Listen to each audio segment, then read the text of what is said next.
Computer. Well, hello, sir. Welcome to the Pillars podcast. Latest guest here, sitting across, I guess, virtually from Alex TSIRONIS. Is that how you pronounce it? That is, yeah, TSIRONIS, a good Greek last name, correct? it is. Yeah. I actually, well, he's the head of the MoCo SHOW of Montgomery County. Everything relevant, everything fun, everything tasty, and all that sort of stuff in our home county of Montgomery. Um, So you Greek. I actually listened to a podcast with I forget the guy's name, but he's a good sort of I don't know, personality. He was a good podcaster, I guess, host, I should say. In front of some live audience about a year ago. Um and said something about you went to Greek. Yeah, how Greek are not how Greek are you? But you go to a Greek church and stuff like that. You grew up, and Yeah. I speak Greek fluently, all that good stuff. do you really? Yeah, How cool is that? yeah, it's awesome. Grew up that way. I mean, I went to Greek school. Yeah. Growing up, I even went first and second grade. Went to like a private Greek school in Potomac, just so that I was immersed in the language What school is that? and it was called Hellenic American Academy. It Interesting. operated out of where what Woodward was at the Yeah. time. It had closed, so it was like nothing at the time. Yeah. And then the school closed down, so I went back to public school. But I knew Greek. My grandparents lived with me growing up, and went to the Greek churches and all that good stuff. Yeah.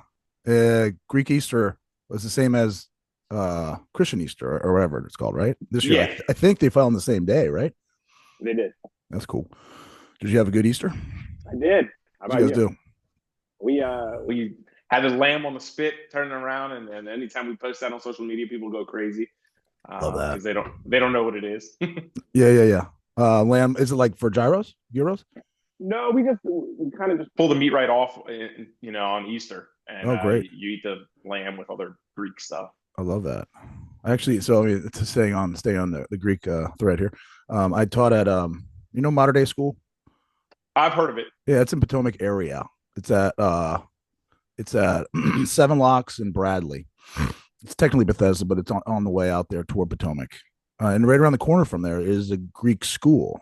I believe like maybe an element or a school for younger kids. I think and they always have a I think Greek festival. at the church at St. George on Bradley. Ding ding. That's exactly right. Exactly right. Yeah, right around. So you take out right on Seven Locks, and then there's Seven Locks Elementary Public, and then right next to it's Modern Day. It's a Okay, cool. Catholic, old school kind of Across from like all the boys. former post office over Former there, I post think. office, yes. Yeah, I Flexing some of remember that that. MoCo now. Yeah, exactly. Now it's a Yeah. Buddhist. It's a Oh, and Buddhist and and temple. just to go back, the Yeah, second year of my private school was off River Road in Potomac. The first year was at Woodward. So I got you. I know where Potomac is, and that Woodward's not in I got you. I got you. Potomac. I got you. Yeah. Yeah. Now cross. Now that was post office. You know what it is now? It's some kind of Asian something. Yeah, you're 100% correct. It's a Buddhist monastery or temple. Okay. When I was teaching there, I also taught PE for a while. I think we're right around the same age. I'm 43. Um, but when I was teaching there, it's a Catholic school, obviously, or not obviously, but it is a Catholic school. And there's a church, and we go to mass on Fridays and that sort of stuff. But we're studying world religions. So I walked the kids over there to the temple, and we Oh, meditated for an hour, and you saw all the sort of like different ways, the different sort of traditions of Buddhism and stuff like that. It was cool. that's awesome. Yeah, I didn't yeah. know you taught PE. I taught PE for 17 years. That's So what I'm saying. that's That's what for 17 yeah, years. yeah, How about yeah. that? Until Where two where years at? ago. Where at? A bunch of different schools: Roberto Clemente, Montgomery Village. These are middle schools. North Bethesda Middle School. Yeah. Alternative programs used to be Mark Twain. Okay. So bunch of schools in the county. When did you hang up the whistle, so to speak? 2023. I actually took a video of me putting the whistle down in the middle of the Really? court. So you interesting. So you were like, you're hustling. So doing a little bit of my homework, I guess. 2015, you started a podcast, right? Or is that MoCo Snow? Uh, MoCo Snow was like 2009 in yeah, my classroom. Then Yeah. I made a Twitter account. And Yeah. then if I would talk about something that wasn't snow related, people would tell me to stick to snow. That's So right. so 2015, that's when the MoCo show came about. And it was a podcast. That's why it's Yeah. called the MoCo show. Now people are like, what's the show? And some Yeah. people will tell me like, hey, I listen to your show every week. And I'm like, we haven't had an episode in 5 years. So I Yeah. don't know what you're talking about, but Yeah. Yeah. um, Yeah. Yeah. It's yeah, you started, I mean, it's kind of a it's a cool story. So again, I just listened to this other podcast and you're talking about how you and your maybe a buddy of yours, right? Or would just kind of like get on there and review food. We would talk about anything. Just Yeah. he grew up in Silver Spring. I grew up in Gaithersburg, so we were Yeah. just like reminiscing about like the two different areas. Like, Yeah. I liked Lake Forest. He liked Wheaton Plaza, Wheaton Mall, and we Yeah. would talk about that. And then both of us would go to Montgomery Mall when we wanted the like better experience. Exactly. Yeah. Yeah. Yeah. Yeah. The yeah, it's cool. I mean, my podcast is like, I don't know, it's gone through a lot of iterations. I'm just a curious cat, you know. And I like to hear kind of people in the area doing kind of different things or following that don't really matter, just following your heart, you know, putting your heart into the world, that sort of thing. And what's cool maybe about what it sounded the MoCo show started is that you kind of had somewhat of a focus, right? Or of like that's like I struggle with sometimes. Like, what's your show about? I'm like, I don't know, about life, you know. Um, Yeah, but to have like, Like your show has a broader like for me, there was only so many people we could hit. That's kind of why it stopped, because if you're not from here, you have no idea what we're talking about. kind of Whereas irrelevant. with you, Yeah. you can talk about life. Everyone goes through life. Yeah, appreciate that. So did you enjoyed the podcast? I mean, I saw you got busy, right? You were teaching all the way up till a couple years ago. You even made it through COVID. I didn't make it through COVID. That's when I decided to hang some stuff up and reroute a little bit. So you were teaching and also doing the podcast, and you're also the MoCo show arm, whatever. So you're doing a lot, you know. But you enjoyed the podcast thing, right? Yeah, I loved it. It was great. And COVID for me kind of showed me that I can do this for a living. Mm-hmm. Like I Mm-hmm. had a lot of free time, and Yeah. people were at home able to consume everything you put out. Yeah. So the podcast got to like unbelievable numbers, but it started taking up entire days for like 30 minutes worth of something. And Yeah. I realized I put out an article and it gets seen by as many people, and I write it in 5 minutes than a podcast that took me 8 hours to write. So I was like, I can write 20 of these articles in a day. Mm-hmm. The podcast is tough to get this many people to listen to a podcast. So we kind of transitioned over, though we had during COVID we had like 100,000 listener podcast. We had like Governor Hogan's spokesperson come on, and I basically just asked when we're opening up, and everyone wanted to know. Yeah. And he was it was cool. He was answering some questions. It was fun. That's awesome. That's awesome. So how were you able to grow it? Like, 15, you started with your buddy. Is your buddy still involved? He's not. No, he actually just kind of Wanted to like get started with the podcasting, and that first version of it fizzled out pretty quick. Or we were just talking about things, and I had that built-in following on MoCo Snow. We had like a MoCo Snow. 30,000 MoCo Snow, 30,000 social media people following across social media platforms. So we had that. A lot of people, when they start their podcasts, they only have their Facebook friends or whatever it is that they have, and it's hard to get people to listen when you have like 1,000 Facebook friends. What percentage of them are going to listen? I had this built-in like base. So we were able to grow it, and it took a long time. I didn't even it wasn't going to be news. We're kind of news now, but for 5 years it was just like whatever came to my mind, and it was like, hey, I like this about MoCo. I don't like this, and it was never anything like too serious. Mm-hmm. It would literally just be like, I miss this restaurant, and 800 people would be like, I love that restaurant, or I'm glad it closed, and people would be discussing and sharing, and I was like, all right, this is pretty cool. And it started growing because we got to, I had made all these connections, and we started getting some news like, hey, Dave & Buster's is coming to Rio. And I thought it was like, okay, cool, put it out there. 3,000 shares later, I'm like, all right, that's what people care about. Like people care about what's coming and going to their neighborhood. So we started focusing on that. Yeah, it's like the practical approach. It's like what's happening in my backyard is very relevant. Exactly. Yeah. Yeah. So whose idea was it? You or your buddies? Do you remember? I do remember. So My buddy brought up doing a podcast. So he's interested in a podcast. He was interested in the podcast. And I was like, what about snow? Like, like what can I talk about? He was like, you could just talk about MoCo. And again, we were talking about like what ice cream trucks were coming around our neighborhoods back. It was so specific that like 8 people really cared about what we were saying. Mm-hmm. So it kind of fizzled out. And then I started realizing like, hey, let me talk about my favorite restaurant in Wheaton. And then everyone in Wheaton would chime in, and we started, I'd gain these followers from Wheaton, and then I'd be like, all right, let's talk about Poolesville a little bit. And then people from Poolesville started chiming in, and then, it started growing that way. And I felt like there was like this perfect storm for me because I lived in the middle of the county and I had all these like experiences. Like, oh, I remember when I was young, we would go to Damascus for this reason, or we would go visit my uncle in Chevy Chase for this reason. And it was like, here's why I know about these areas. And it was like if you remember Slumdog Millionaire, it was like all these little like events that I started sharing and people were like resonating with. So I was like, oh, cool. That is cool. I mean, and now you're kind of like the unofficial mayor of the county or something like that. You know what I'm saying? Like, I always thought it'd be kind of fun to be like a mayor or like a governor. Like, you have to go to every part of Maryland. If you're like Larry Hogan, right?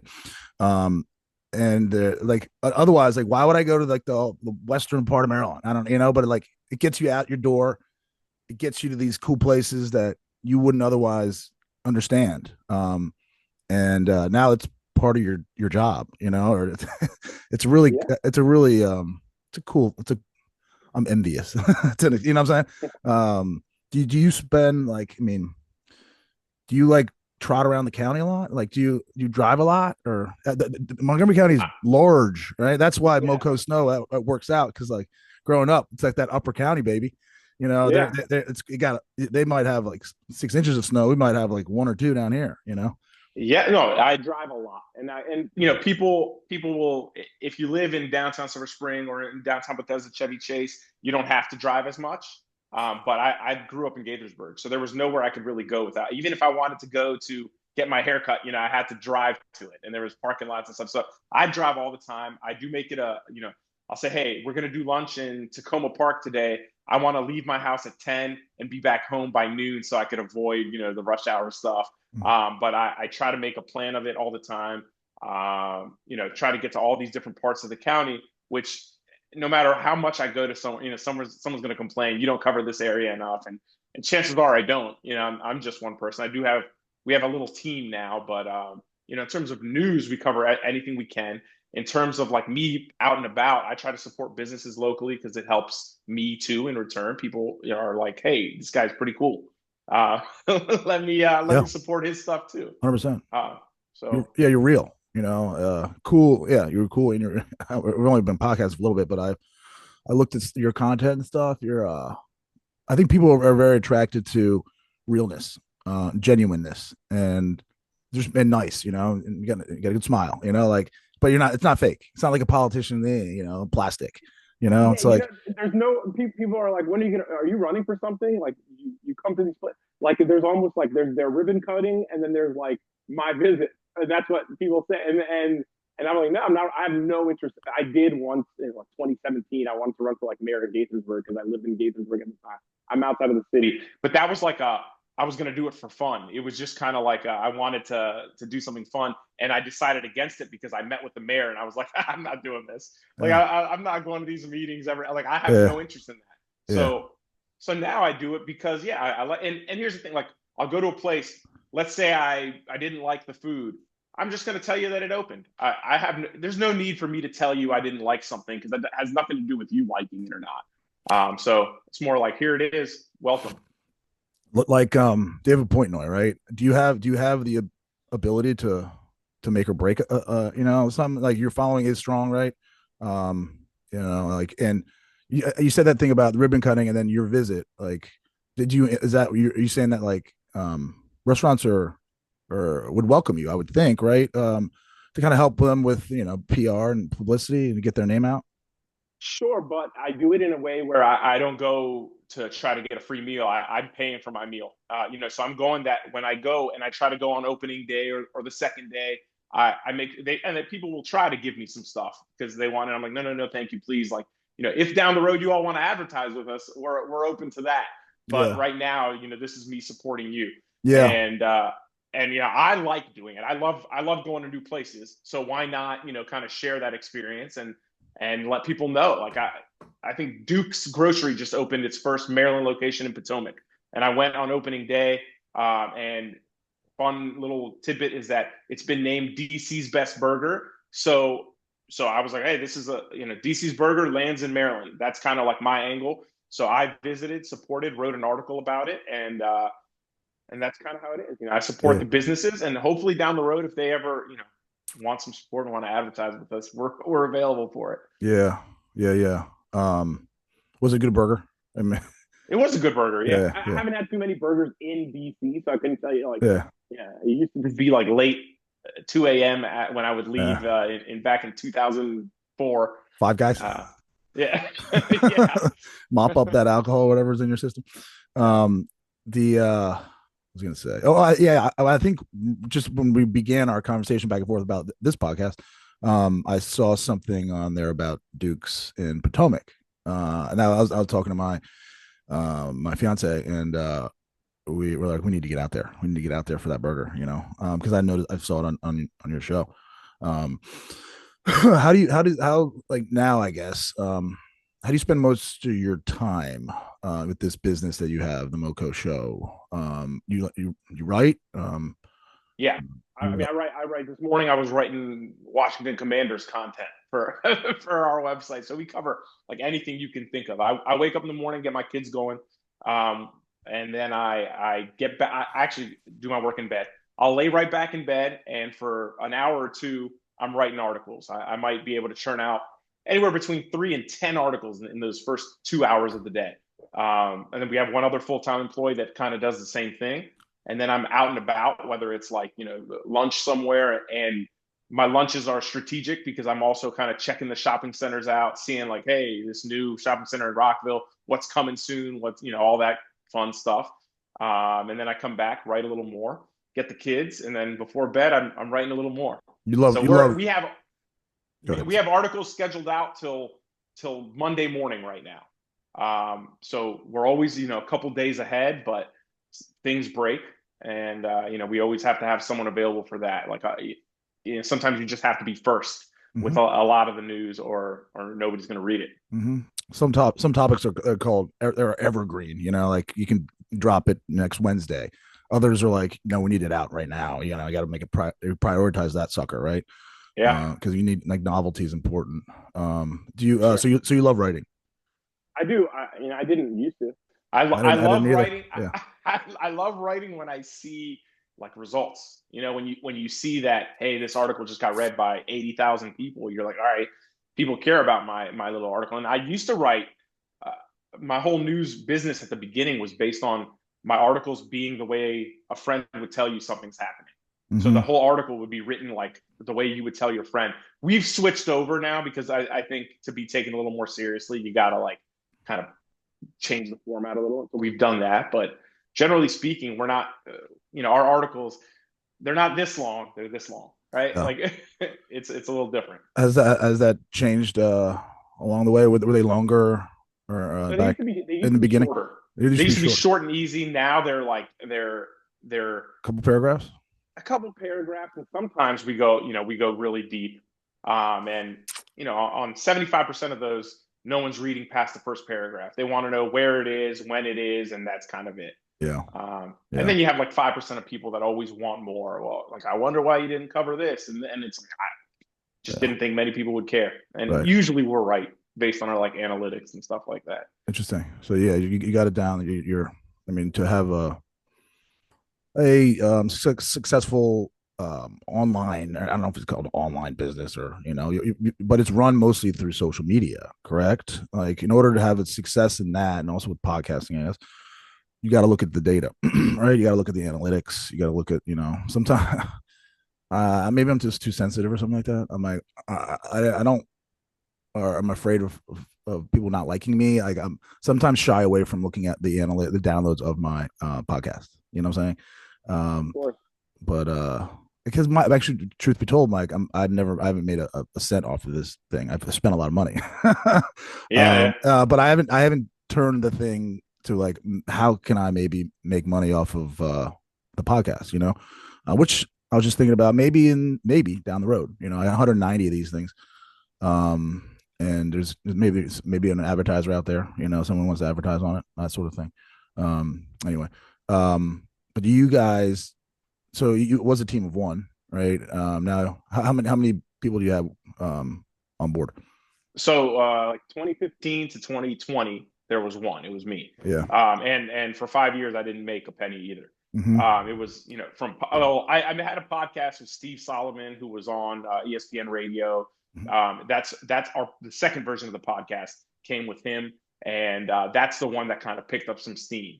And we still weren't making money. We were being hosted by restaurants, and we would have our podcasts live in restaurants, and that was like step one. But there was still no money coming in, and he wanted to monetize it, and he's like, we got to make people pay for it. Like, hey, you pay a subscription, you get the way, like on Patreon or something like that. But I was afraid because at the time it was just me on the MoCo show side of it, that if I was to share that we're charging people, as soon as we started with ads, people started turning on me anyway.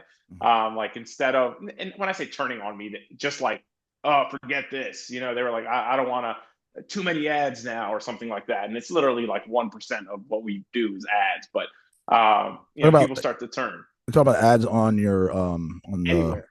On social, on our website. Our website obviously has some more ads. It's not just 1%, but like when we started posting our first ads on socials, and we have to mark them like paid partnership or whatever, people were like, oh, ads? Like, I don't follow for ads. And it's like, well, what do you follow for? And they'll tell you, like, I follow for news. I'm like, that didn't go away. We still have it. Yeah, right? Now I'm getting a little compensation for it. You got to get paid somehow. That's how the podcast for 5 years, it was podcasting and social media, made me nothing. I made my first hire was a restaurant GM who was advertising with us. He was actually, he and his wife were both diagnosed with cancer. So it was like a very serious thing as soon as COVID hit. And he didn't want to be in the restaurants anymore because of that. It was a lot of uncertainty with COVID. And he ended up asking if I had anything. And I said, I mean, we're not making money. I was like, but if you think you can sell ads the way they advertise with me, if you can sell that to other restaurants, we could figure it out. And we did. And now he does a lot of work for us. He creates content. He does some ad sales. I have two dedicated ad sales people. I have 2 social media managers, but that's kind of the team right now. Got you. Yeah, I think I sent you a message or the show a message, and then someone's like, here's Alex's email him directly, so you had someone like fielding those messages on social media or whatnot. We get like 1,000 a day, and it sometimes people are like, hey, my power's out. Yeah. And I'm sorry. I don't know. Call Pepco. Yeah. Here's Pepco's number. But you just got to, I guess, remind yourself, I'm sure you do. You've been in the game for a while with this stuff, with social media. It's like, 100 people will like what you put out, and there's one person that doesn't, and then that can stick with you, that's who's keeping me up at night. Yeah, exactly. So don't let it, somehow, just got to block that crap out. I mean, you said on the on the podcast a year ago or so, you don't look at the comments, which is probably wise, especially that you have a following. You have a pretty large following, and there's a lot of people, the people that troll that are on social media a lot are probably not the nicest people. They're looking for, I'm not saying everyone, but like people that are like kind of like addicted to it, I think it kind of erodes can erode their soul. And then they'll spew. So yeah. and it's easy to do it when you're not. You would never say the same things to the person's face, but Oh, absolutely. And look, our social media managers, they occasionally they'll be like, "Hey, what do you want me to say to this?" And they'll send me a screenshot over, and yeah, I'm yeah, like, yeah, "Oh, I'm like, why did you send me that?" Because yeah, now I want to like directly go yeah, and like provide a response, and it's like it ruins my day. yeah, And like some people are like, "You don't care if you don't look at the comments," and it's like, man, I care more than you know, and that's hundred why I percent don't look at the why I don't look at them anymore. for your mental. Um, Yeah, you I post. can't. I think we're averaging across all the platforms 10,000 plus comments a day, and that's because people aren't commenting on just that one post you see. We have 30 posts up each day. People are seeing things from 2 weeks ago on their news feed and commenting on that. People are going. I have 400 comments on one post of two people just arguing, Mhm. and it's like I wish I had the time or could pay someone to look at every single comment and make a decision on whether that comment stays or goes. But like that just doesn't make sense. We Mhm. can't do it. Yeah, So we yeah, let Zuckerberg and his team handle it. yeah, yeah, yeah. So there's more oversight now, right? Isn't that right?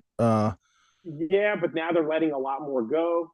Okay. So it's like it's tough because people are turning to us. They're like, hey, I got into this crazy argument, and now this guy's like, uh, you know, editing photos of my husband, and can you? And I'm like, maybe you shouldn't argue with him. Yeah. Block him. I don't know what to tell you. I can't like find this guy. It's a weird world. It's a strange. It's a weird world. It can be on the socials. I had someone. So my technically I guess his girlfriend. I don't know what it is. A fiance, lover. We were together, and then we broke up, and then we got back together. I mean, you hear that the story all the time, I guess. But we've been back together since November, and everything's going really, really well. And but anyway, someone grabbed like photos from my social media, my Instagram, and created an own account with like of photos with me and her, and like weird stuff, dude. Anyway, that's a I sidebar. mean, it's crazy though. They That they, kind of thing they happens. screenshot and like like they yeah, you gotta go get some help, buddy. Whatever it is. Yeah, It's just it's whatever. not. It's It's just not. it's part of the game, I guess. Um, what was I gonna say? So you still live in Gettysburg? I mean, yeah, technically, Technically not. I'm in North Potomac, yeah, but but Yeah, I yeah. know a lot of people don't think that exists. North Potomac, North But Bethesda. it's not in the city of Gaithersburg anymore, which is I spent most of my life in the city of Gaithersburg, and now we don't get city services anymore. We're just outside. So Mhm. like between Darnestown, like we got Rockville on one side, Gaithersburg, Darnestown, and kind of right there. I got you. I got you. Not moving out of the county anytime soon, are you? Yeah, I can't. Take the show on the road. Yeah, I actually I love the weather down south, right? Like it's here we got like 5 months to be out and about, and Yeah, then it's like kind of annoying after that. yeah, But my work is here. yeah, I yeah. love it here too. I don't not love it here. You drive, It's great. you drive like up to the county line, and does your car just shut down? Yeah, right. No can do.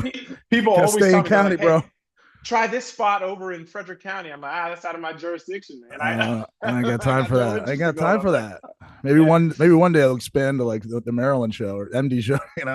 Do all We Maryland. cover a lot of Maryland on the website, like things that kind of like affect the Whole state, or sometimes like something cool, like some restaurant in Howard County was named the best blah blah blah in America. Mm-hmm. Why not cover that? You know what I mean? 100%. I would drive 30 minutes to go to eat the best sandwich in America or whatever it Yeah. is. So we cover that kind of stuff Yeah, too. yeah. I think I've noticed like you have like beyond the county or beyond Montgomery County, that sort of thing, right? Yeah. Yeah. yeah, like A fast food place that we don't have is opening in Prince George's County, and it's the first one in Maryland. Why not cover it? Or even Bucky's Yeah. opening in Virginia. Yeah. We've covered that, and it's because a lot of people care. Like So, big regional news is worth covering. for sure. Yeah, yeah, Absolutely. yeah. How do you get like how do you stay ahead of the thing? How can you be ahead of Channel 5, for if you want to get like be the first on it? Is it important to be the first? Absolutely important. Yeah. So like when it comes to like, crime and stuff like that, we have someone, I have someone on staff that I pay a stipend to, and he lets us know if he hears anything on the radio. It's his hobby. So if he's listening to the scanner and he lets us know, then we reach out to police, and we have some information. But it's very hard to be first on that, because now like everyone's listening to the scanner and all that stuff. But when it comes to retail, the major networks and the Washington Post and all of them, they don't care until they realize the story's big, right? So like we'll say this place is opening, and then they see that it got a few thousand likes, and then they'll be like, "Ooh, maybe we should cover it too," because they don't care that convenience store is opening in Rockville or something Right. like that Right.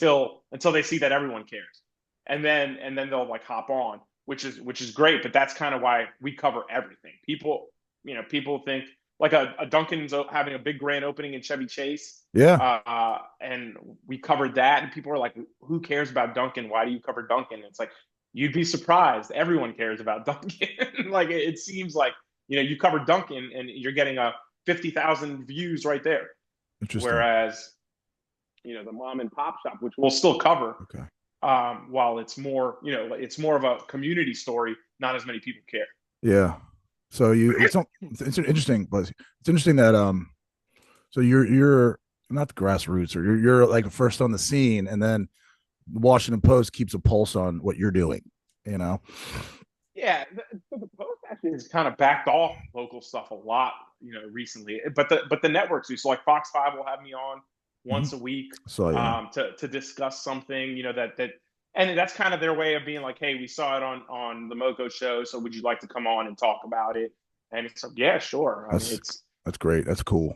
great Anytime you to do. go into a TV studio, you're like, ooh, yeah, it's fancy, you know? Yeah, no, the best part is when they so it's hard. I mean, it's in Bethesda, so it's close. But for me to get there at 2 o'clock or 4 o'clock, sometimes it's like a 45-minute drive. Yeah. Um, and It's sometimes they're it's like, you can do it on Zoom. And like even when we discussed this, I was like, Zoom I could do anytime. mm-hmm. But like going somewhere is a little more difficult, because Yes. I have to like put in the schedule two, Yeah. 3 hours of the day gone. Yeah. The commute and all that stuff. I mean, the county's like got a million people or something like that, right? 1.1. Yeah. Is it growing? Do you think? it is. It Yeah. is. It was a million. It's now like around 1.1. So people are coming to the area. People like the air. People like the county. I mean, that's always a good sign. If you want to take the stock analogy, it looks trending. Do you think it'll hit a point where it's like you're saying, it's hard to get around town. There's a lot of people, a lot of cars, a lot of Yeah, jobs. It's outside of DC. DC's ain't going nowhere. Government workers, stuff like that. Is it getting too congested? maybe it's things are changing, and that's like one of the biggest fears recently was that if things kind of leave DC, if like the current administration wants to get rid of a few things and get it out of DC, will it affect us? Will people have to move out of Montgomery County? Will our property values drop and stuff like that? But I just think there's just so much going on here in this area that I don't want to say we're like recession proof in terms of like property values and stuff like that, but like it seems like we've Yeah, been just I think that's generally right. over the years, I think we've that's right. bas growing in every way. So I think As we'll long as they continue. don't, as long as they don't move the capital of the United States, I think we'll be fine. You know what I'm saying? yeah.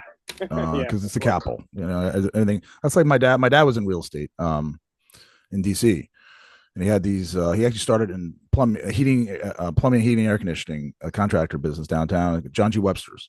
And he was in the '80s. He and my grandfather, my mom's father, had the ability to buy some significant real estate down there, office buildings, and he started to lease them to the government. And he's like, as long as DC is DC, yeah, this is great. These are great tenants, because like yeah, they're not going anywhere, but he had to go to try to get the rent check. Sometimes it was kind of, you had to go to the office and sit and wait, but like those tenants aren't going anywhere. Yeah, you've heard of Sam Ige Highway, Yes, and I don't yes, know if you. yes, yes. So Sam Ige was a developer in the like mid 1900s, and he had a lot of property in Silver Spring, and he ended up selling all his Silver Spring stuff and bought in Gaithersburg, and people were like, "You're crazy. No one's gonna ever move out that far." And Mm-hmm. he went from being having $1 million to having $50 million in 1950, Yeah. and it was a crazy time. And he knew, ahead Yeah. of time because it works. Like that's kind of how things are here. Start to build out. You know, Sure. you can build up. You When can I build When up. we moved to Gaithersburg in '87, we were like the last neighborhood. It was like there was nothing north of us. I mean, there's a few things in Germantown, but like there wasn't much going on. Yeah. And now Gaithersburg is considered, mid county, the Yeah. middle of the county. Yeah.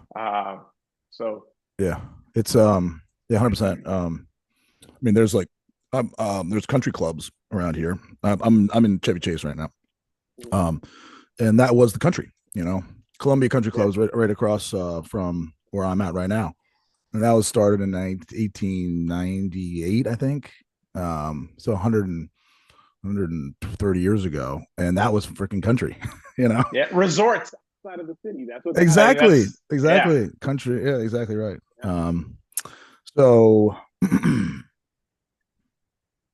you have any part is there any part of the county you don't like? No, I mean, look, honestly, it's all based on traffic for me. Yeah. Like it's when I say I don't feel like going somewhere, it's literally because it's going to take me too long to go or come back. Yeah. So no, there's not a part that I don't like. Like I had a speaking engagement at Poolsville High School the other day. And where I live now, it's a little easier to get to Poolsville there, but it's still like 20 minutes no matter what. Mhm. Like regardless of if there's traffic or not, Mhm. but there's just not as much there. So a lot of times people will reach out and say, hey, you don't cover, I'll use Poolsville as an example, you don't cover Poolsville as much. What's going on? And I'll ask, like, was there something we missed? And they're like, well, no. Yeah, I'm like, yeah. all right, cool. Yeah. There's just not as much going on. So, Yeah. being like kind of in the middle, there's Chevy Chase, there's Burtonsville, there's Damascus, and there's Poolsville. And it's harder to get to each of these corners for me. Mm-hmm. Yeah. Do you have getting a Chevy Chase is not easy. It's Right. There's one way in, right? Like, Yeah. I mean, there's a couple roads, but like Yeah. there's one way in, one way out. And it's rarely easy to find a time to just like drive on down. It's busy. It's very busy here. Do you have a favorite part of the county? I would.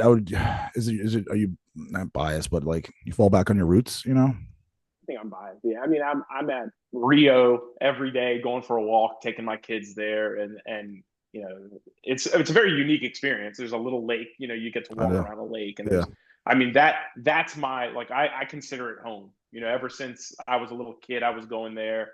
Yeah. So there's that. Then, but always like Montgomery Mall. I'm not a mall guy, but like when I'm there, if something feels good, I'm like, oh, this is cool. Like I'm like, here I am in Montgomery Mall where I couldn't wait to go when I was 16. 100%, man. So I love it. Yeah, I love it. Go to Montgomery Mall. Montgomery Mall is cool, and it's certainly not a dying mall. Like Tyson's and Montgomery are the two like thriving malls. Maybe Tyson's a little more than Montgomery. Yeah. Westfield Wheaton, I don't know if you heard the news. They just defaulted on their loan over there. So who knows what's going to happen with Wheaton Plaza / Wheaton Mall. But when you default on your loan, that means you owe some. You gotta pay your loan back, right? So they're not doing well. Financial, it could be financial straits or whatever. Or straits. I think it's more of like it's not making us money, so here you go. Say it again. Say it back. Say it again. Like Sorry. It's not making us money, so here, we'll default. Go for it. You can take it. Mm-hmm. That's my guess, but they're saying they're working on solutions. But I mean, why would they default on it if it was making them money and it was worth staying there? Yeah, I mean, I go up there to that Costco. That's my Costco. They got some great anchors over. I mean, they have like a Dick's, a Costco, a Target. They and chances are, I would say, if I had to make a decision on what's going to come next, or if I had to make a guess, I would say the mall part is going to become like a condo building, a couple condo building type of thing, and they might keep the anchors around the Costco and the Target because that brings people in. Yeah. And then maybe have some stores on the bottom. People kind of mock that. They're like housing on top, retail on the bottom, but like that's what it is now. That's what everyone's doing. That's where the money is. That's what it seems like. Yeah, that's what it seems like. Yeah, I was thinking, what do you enjoy most about the MoCo show and this pursuit? I love I love being everywhere Like yesterday, I was in Pike and Rose. Like I love making plans to go somewhere and then going and then talking to people that are there. Like people will come up and they're like, "Hey, I love the MoCo Show. Hey, where do you live?" And then I like to throw people like a piece of news about their area that Mm-hmm. either we're working on and haven't posted yet, and then people like love that. They're like, "Oh, that's awesome! I'm going to tell my wife about this as soon as I get home." And I'm like, "Yeah, please do." Yeah. But like that part is great because that's kind of how it all started. Me talking about fun, cool stuff in the county, and then meeting people and people replying, and it's become this like community where like even if people are disagreeing, ultimately, I think everyone just wants the best for the area. We disagree about how to get there, but ultimately, I think everyone wants the best, and it kind of like brings people together one way or the other. Yeah, it's kind of it's a smart model, I think. People like their backyard, so to speak. People like where they live generally. People take pride in where they live. And yeah, I mean, people will tune in when someone or there's a story or something is about that. Yeah. And I would imagine it's fun and it brings you joy to highlight, someone's home, Yeah, and it's home, and like so the joyful part, obviously, it's home, and we're able to like share our stuff about our area. But like the only negative side would be that I am here, right? I'm born and raised here. I'm still here. I'm out and about every day. So when something happens that people generally don't like, and we report on it, they almost feel like we're pushing it when it's more just like here's what's going on. And now I'm out and about, and sometimes people almost like treat me like a politician. Like they'll send I don't answer messages on my personal Facebook, my requests on my Instagram, my Facebook, on my personal ones that are public are it's just full of people that are angry about some article we put out, and I don't like that. uh, I have no interest in arguing anything with anyone, especially if I don't know you. it seems like it seems like what you put out is like it's hard to get angry about. All your posts. Like there's like sometimes there's like the feel good movement on Instagram. And there's like some accounts that are like only good news. You know what I'm saying? It seems like you go that direction, which I think is great. So we do for the most part, but we still do cover crime, and then we still do cover, like, for example, if now the property tax raise was in the news, and now County Executive Mark Elrich is gonna not do the property tax increase, but instead do an income tax increase. And when we share that, we get reports. I mean, we get comments. Sometimes people are like, "How much are the Democrats paying you?" And I'm like, "For what?" for just reporting that it's happening. It's all you're doing is reporting the news. You're not taking yeah. You're not taking a stance. I'm not saying pretty objective or no. Yeah, like exactly. Look, does anyone want property tax to increase? No. No. But like you won't see an article that says, "And we hate it." You know what I mean? Yeah. We're just sharing what's going on. I'm just letting you know what's going on. So yeah, so sometimes people will still take it as you wouldn't report, the way you reported it was we have to cover protests sometimes, and if there's a protest that's big news in the county and we cover it, a lot of times people think that covering the protest means we're supporting the protest or whatever, but it's not. It's just letting you know it's happening. Here's what it's for. Whether you're for it or against it is completely up to you. And on my end, like I don't care what a stranger thinks about the protest. If you want to support it, go for it. If you don't.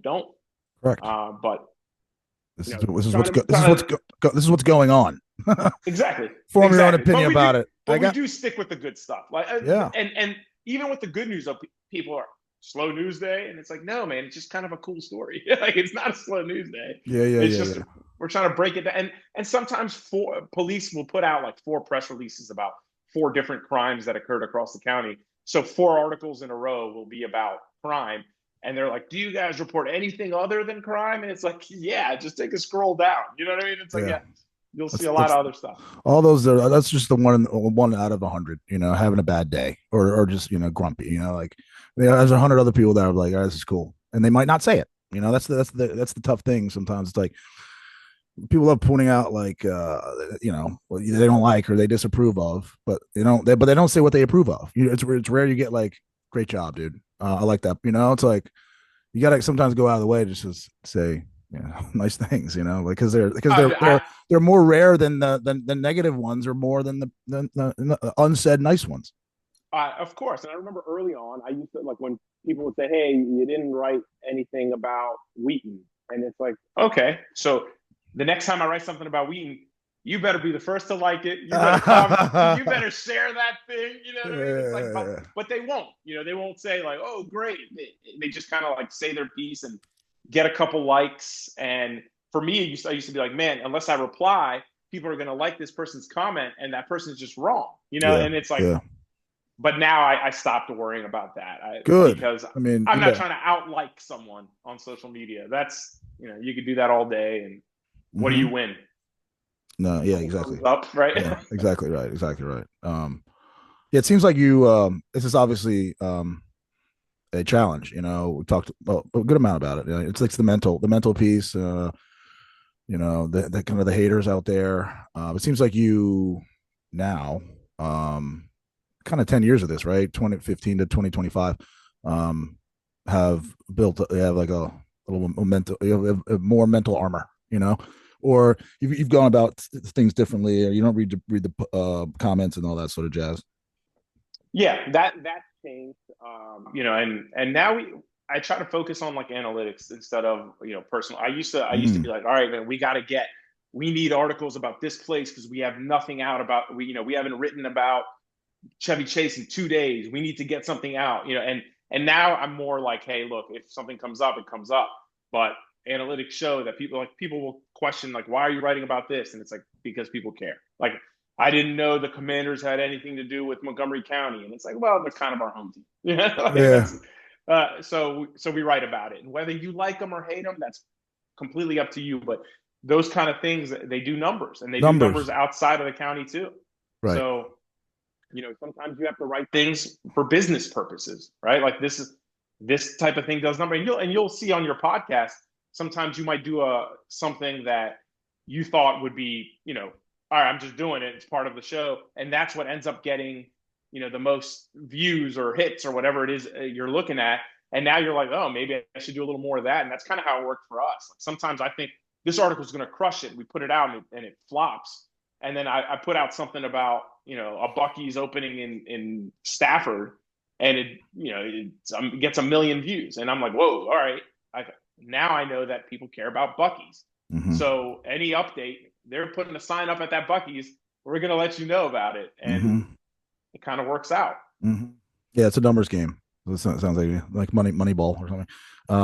Yeah, let the numbers do the thing, or carry the day to an extent. So you're able to with the analytics tell how many people read an article, or you also take that approach to social media. Yeah. So our Facebook kind of directs people to the website. So our Instagram though kind of puts everything right out there. So it's like the photo and the caption is the article. Yeah. So what we do there is we kind of share it a few days later on Instagram, because we don't get anything out of you seeing it on Instagram other than followers, which can lead to potential ad sales and stuff like that. So you'll see it on Instagram a couple days later. So now we have to look at, when are we posting this on Instagram? When are we posting it on Twitter? When is it going on Facebook? And I don't know if you've seen our Facebook page, but now we post for the last 2 years, we post every article twice, because I saw that the people that are on Facebook in the morning might not be the same people that are on Facebook at night.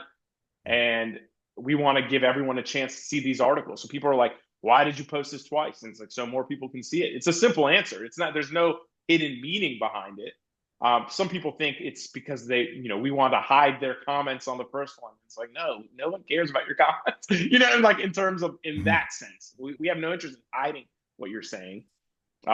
We just want more people to see our stuff. And that's what we do. And like, that's like advice I would give to anyone, podcast or whatever. Post the same thing twice. Yeah. No one's gonna, if someone's unfollowing you because you posted something twice, then they have no interest in following you. Yeah, it's their problem. It's a them problem, not a you problem. That's an interesting idea. Do you So the website's kind of like the cash cow, correct? That's where you have the advertising, right? We have it on social media too. Okay. So the website, So obviously, you go on our website, you're going to see ads all the time. Mm-hmm. But on social media, we tend to do 2 ads on Instagram a day, 2 ads on Facebook a day, and then 40 pieces of content. So it's very minimal ads. But when you have a following of, I think, 90,000 on Facebook, 160,000 on Instagram, you're able to sell some ads there. Mm-hmm. And those are effective too. So it's kind of like two different businesses. We have our website, we want to drive people there, but then on social media, we still want to use that to kind of make us some money, while at the same time, like, we're supporting local business. I would advertise McDonald's, but McDonald's, has, it's usually a local restaurant that wants to advertise on our Instagram. Mm-hmm. So everyone wins when you advertise like a local business, I think. I think so too. So on when you so if I want to advertise my podcast, I'll be like, Alex or team, MoCo team. Here's my thing. Here's my logo. So you how many posts or do you have a day? Would you say on social media? So Instagram is Usually 2 ads and 8 posts. Okay, so you have eight news MoCo show, and then you have and sometimes 8 to 2, then 2 ads here and there, right? Sprinkled in. Two ads we usually do in the morning. For us, from 8 a.m. to 10 p.m., we have like the same amount of like people looking at our Instagram account. Mm-hmm. So we tend to do our ads at like 8 a.m. and 9:30 a.m. and then regular posts throughout the day. But sometimes people say, "Hey, can you post our ad at 6 p.m.?" We're like, "Sure," like whatever you want. And then on Facebook, we have, I think there's about 25 posts a day, and 2 of them are ads.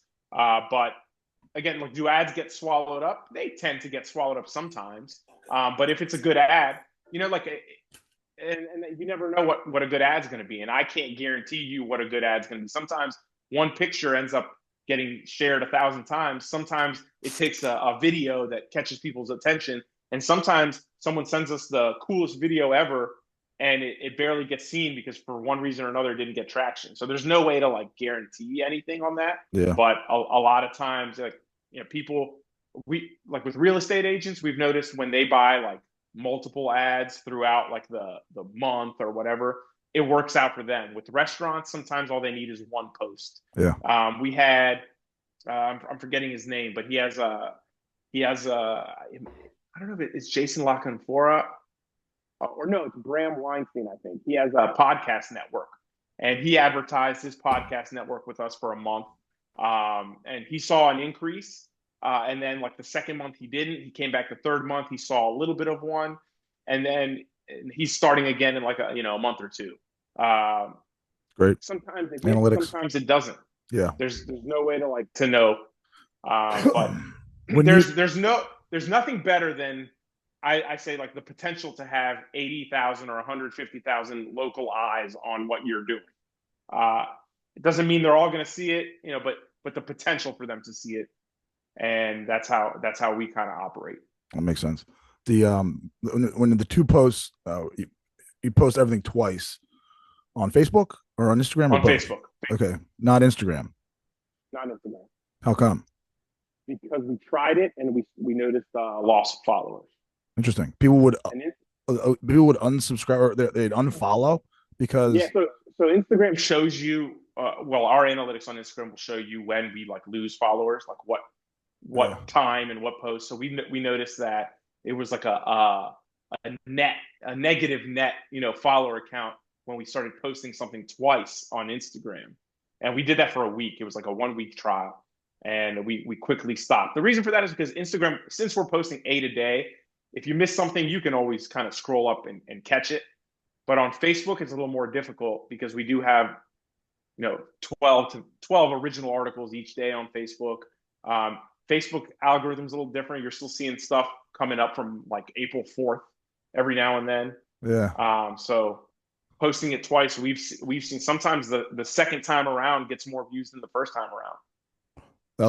That was my next question actually. You notice sometimes I inadvertently I make a mistake and I post something twice. I was like, oh man, I got to take that second one down, because it looked like a ding dong or something. But no, there's it's cool to hear that there's merit in that. And then the second post, do you notice like is the second post get the same amount of likes, less, more? You said sometimes it gets more. It's usually less, but every now and then it'll be like more, and sometimes you gotta toy around with it too. Do you want to change the caption the second time around? Sorry. Do you want to, and see what works? We tend to not change it, but we're actually, I'm thinking of making a change right now and having the second posting of an article go directly on Facebook without a link. We're just copying the whole article and pasting it as the caption. So just to see if Facebook pushes that content out more. For example, if your podcast is on YouTube and you're posting a link to your YouTube, Facebook doesn't want you to go to YouTube. Yeah, they want to keep you on there. Wants you to stay on Facebook. Yeah. So what I would recommend is, posting your content directly onto Facebook, and then maybe in the comments posting your link. Yeah. To YouTube, so that Facebook doesn't like downgrade it because you have a link elsewhere. And that's what Facebook does with our articles.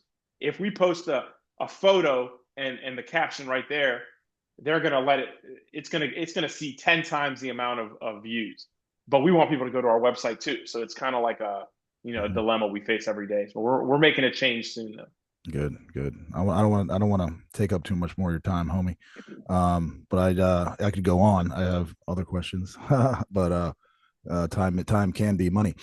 Like money in the bank. Like you got that suitcase you got behind you. You wrestling? You a wrestling fan? I am, yeah, pro wrestling fan all my life. But now I got my kids watching it. Hell yeah. That's a MoCo Show belt. I kind of looked like I was like, I think that's your own personal MoCo belt. And the one below it is like, that's legit. That's like Ric Flair right here. Is it an actual, or is it like a knockoff or whatever? It's a knockoff. Yeah. It's not real. Yeah. It's not, but it's good quality. I mean, I'm not wearing it around, but not today. Maybe a little later. Wait for the weekend. Right. What was I going to say? I used to love wrestling, and I was a violent kid. I have a younger sister, and I thought she was on my brother, and I would like try to do wrestling moves on her and stuff like that. My mom would. I was disallowed to watch WWF, but I snuck the Betamax thing in there and recorded Monday Night Raw, and I let it roll to the Silk Stockings, which was after it. So I was going through. I was going through stuff at that time of my life. You know what I'm saying? So I got the double fix of the wrestling and then like the Silk Stockings. Come on, boy. Anyway, all right, you rock, dude. Keep doing what you're doing. Keep putting your heart into the world. And I'm happy that I got turned on to the MoCo show and what you guys are doing. I'm happy to hear that Giordano's Chicago style pizza is coming to DC. What's funny is I had it in Denver of all places, and I happen to have some photos of it. Interesting. And when I heard the story, I was like, oh, I get to use my Denver Giordano's photos. Exactly. But yeah, it's coming to DC. That's right. And everyone's like, oh no, you got to go to Luz. You got to go. But Luz isn't coming to DC. So yeah. Giordano's is. That's not news. I'm not debating which the better pizza. Yeah. Right. Yeah. I do love myself some Armands though. That's good. Yeah, boy. Thank you, sir, and hope to see you down the road sometime. Fresh king of MoCo. I see that T. How come not Fresh Prince? Because of some copyright stuff. Probably. That works. That works. You got to get one for your wife, a Fresh Queen of MoCo. Oh, we got him. I believe it. She's got one, and we sell the shirts. They're actually great sellers. I'm gonna buy some swag, and or might put an ad on, throw an ad your way too. So tag me on this one. A lot of times me sharing it on my personal helps a little more than even putting it as an ad, because it's not an ad. If I'm sharing it on my personal stuff. But if this comes out, if you share this, let me know. Deal. And I'll share my personal stuff. I love it. Thanks so much, man. See you next time. See you soon. Absolutely. Thank you so much. Take care.